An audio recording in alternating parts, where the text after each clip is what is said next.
السلام علیکم ناظرین، میں ہوں صبا اور آپ دیکھ رہے ہیں C T V box. Shahjahan پانچواں مغل شہنشاہ تھا۔ اس کے دور حکومت کے دوران تعمیر نو کی ایک لہر جاری رہی، جس میں دہلی اور لال قلعہ بھی شامل ہیں، لیکن اس کی تعمیر کردہ مشہور عمارت تاج محل ہے، جو اس نے اپنی چہیتی بیوی ممتاز کی یاد میں تعمیر کروایا تھا۔ ایسے تو شہنشاہ کی کافی ساری بیویاں تھیں، لیکن یہ اس کی چہیتی ملکہ تھی۔ اس کے بطن سے 9 بچوں نے جنم لیا تھا۔ اپنے دور حیات کے دوران اس نے کئی ایک سفروں کے دوران شہنشاہ کی رفاقت سر انجام دی تھی۔ اس کے علاوہ شہنشاہ کی ذمہ داریوں کی معاونت سر انجام دیتی تھی۔ وہ اپنی رحم دلی اور پارسائی کے لیے مشہور تھی۔ جب ممتاز بیگم 1446 میں وفات پا گئیں تو شاہجہاں نے اس مقبرے کو ایک شاہکار بنانے کی ٹھانی۔ اس نے اس مقصد کے لیے دریائے جمنا کے نزدیک جگہ کا انتخاب کیا اور شہنشاہ نے اپنے خوابوں کے تاج محل کو حقیقت کا روپ دے ڈالا۔ تاج محل میں باغات ہیں جن میں نہریں بہتی ہیں۔ دیواریں خاص پتھروں سے بنائی گئی ہیں۔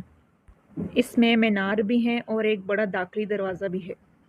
اس کی اونچائی تقریباً 30 میٹر یعنی 100 فٹ ہے۔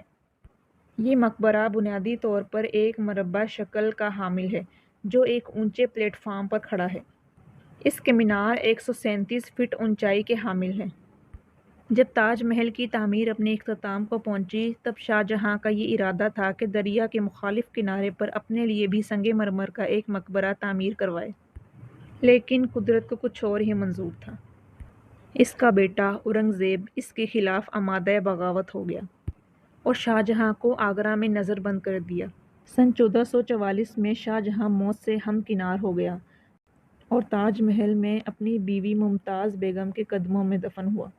تاج محل کو بنانے میں 20 سال لگے اور اس کو بنانے میں 20,000 کاریگروں نے اپنا کردار ادا کیا۔ اور ویورز، ایک چیز اس میں آپ کو اور بتاتی چلوں کہ ہم اکثر سنتے تھے کہ اس کی کوئی کاپی نہ بن پائی اس لیے شاہجہاں نے کاریگروں کے ہاتھ کٹوا دیے تھے، تو یہ دراصل جھوٹ ہے۔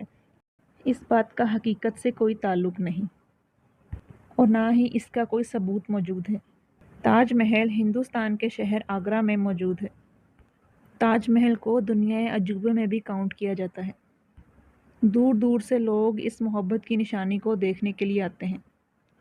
یہ تھی تاج محل کے بارے میں کچھ مختصر سی تاریخ۔ اگر آپ کو ویڈیو پسند آئی ہے تو پلیز لائک اور سبسکرائب کریں اور سائیڈ میں دی گئی گھنٹی کو لازمی پریس کریں تاکہ جیسے ہی ہماری کوئی نیو ویڈیو آ سکے تو آپ تک لازمی پہنچے۔ تب تک کے لیے مجھے دیجیے اجازت۔ اللہ حافظ۔